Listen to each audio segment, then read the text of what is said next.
आप देख रहे हैं विक्रमशिला विश्वविद्यालय को, जिसकी अपनी एक अलग गाथा है। 16 महाजनपदों में से एक अंग जनपद का यह एक प्रमुख हिस्सा रहा है।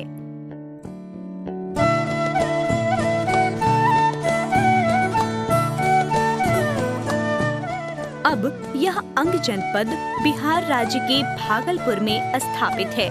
इसके पश्चिम में स्थित चंपानगर कभी अंग जनपद का प्रमुख वाणिज्यिक केंद्र चंपानगरी के रूप में विख्यात था।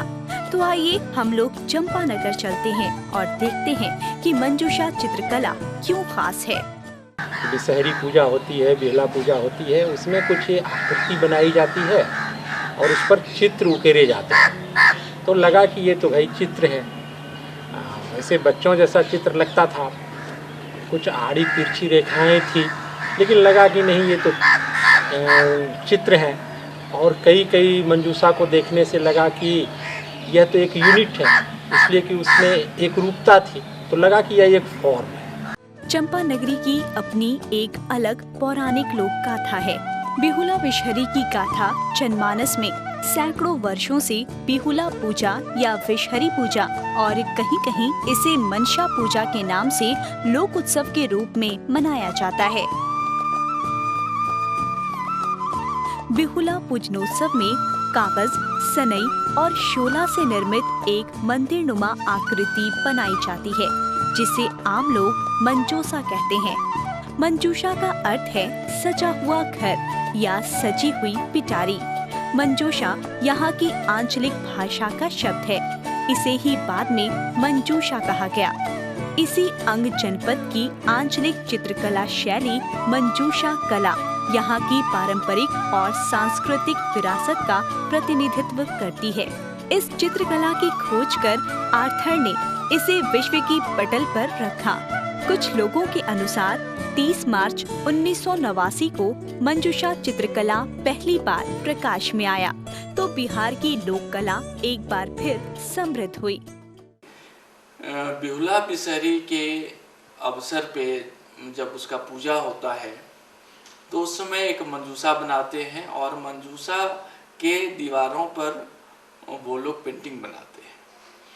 तो वो पेंटिंग देखने से लगा कि यह तो एक बिहार की एक समृद्ध लोक कला परंपरा है, जो अब तक बृहत्तर समाज से अनजान रही है। पौराणिक लोक कथाओं के अनुसार 5 विषहरी बहनें अपनी इस इच्छा के साथ शिव के पास गईं कि उनकी भी पूजा मृत्यु लोक में की जाए।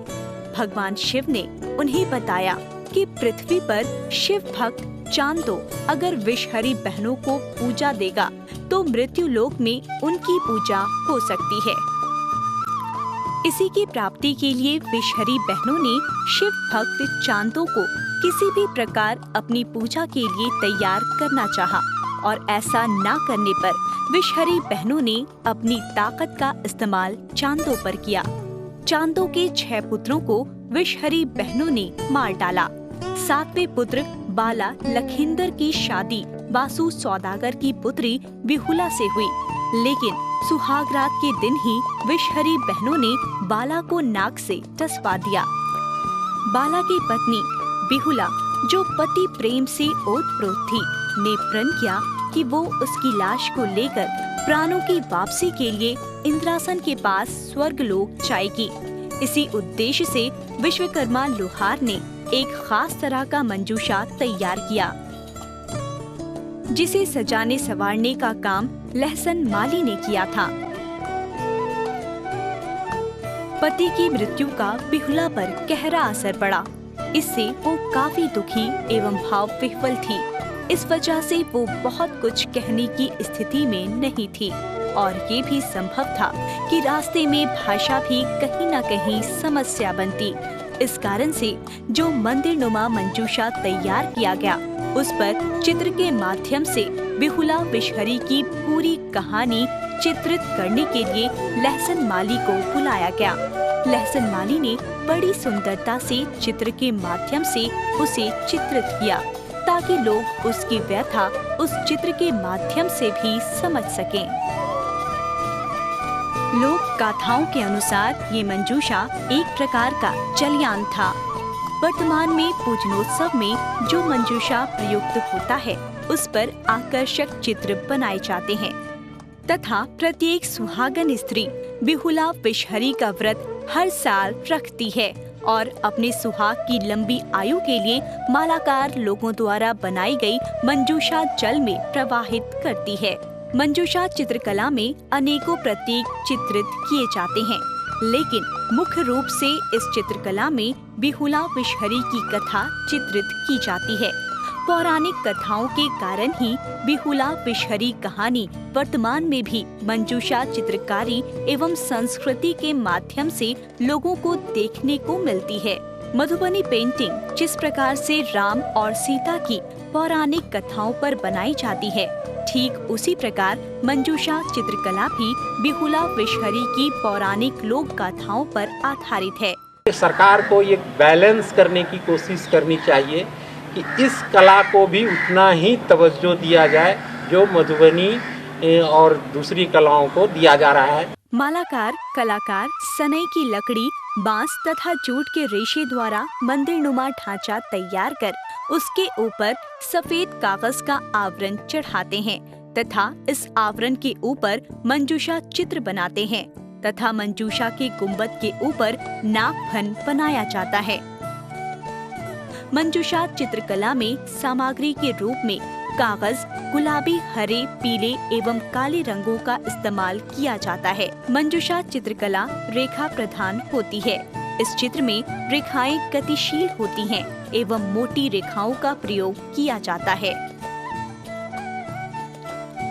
मंजूषा चित्रकला की विशेषता ये है कि इसकी चित्रकला में मानवाकृति अंग्रेजी के एक्स आकार की होती है, अर्थात दायां पैर तथा बायां हाथ और उसी तरह बायां पैर तथा दायां हाथ अलग अलग एक रैखिक यानी लीनियर होता है। चित्रकारी में हमेशा समरूप मोटी रेखा यूनिफॉर्म बोल्ड लाइन का प्रयोग होता है। मुखाकृति प्रायः एक चश्मीय यूनिडायमेंशनल और कपाल कान विहीन होते हैं। आँखें अनुपातिक ढंग से बड़ी होती हैं। पुरुष आकृतियों में मूंछ और शिखा अवश्य होते हैं। प्रायः कोई भी लोक कला कुछ खास वर्गों और क्षेत्रों तक सीमित रहती है। बिहुला विषहरी की पूजा तो कई 100 सालों से मनाया जा रहा है, लेकिन कलाकार शेखर की नजर कई 100 वर्षों बाद इस चित्रकला पर गई। इसके बाद इन्होंने इस पर अध्ययन करना शुरू किया।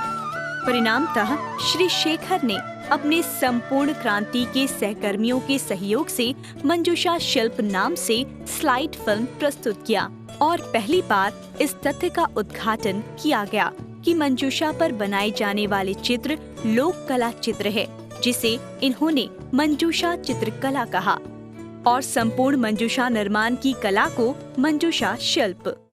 1989 से पहले ये जो मंजूषा चित्रकला है उसको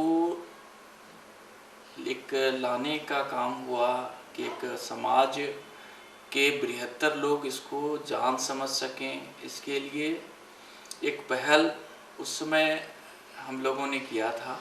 प्रेम प्रभाकर जी हैं, श्री प्रकाश जी हैं, उन लोगों के मदद से हम लोगों ने पटकथा तैयार किया और वहीं भागलपुर में ही इसका ऑडियो रिकॉर्ड किया।